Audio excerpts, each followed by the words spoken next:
Hello, my conquerors. Welcome to riseupconqueror.com, where falling is not the problem, but failing to rise up is. Today, I'm showcasing the Mbira neGitare. If you're from Zimbabwe, you obviously know this instrument. It's called the Mbira.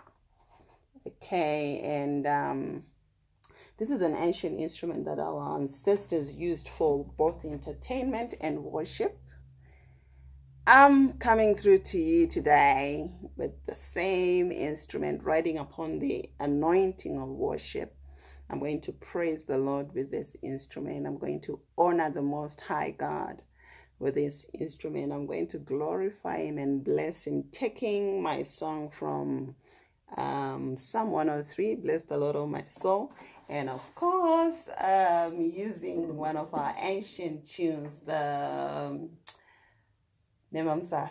Hope you enjoy it.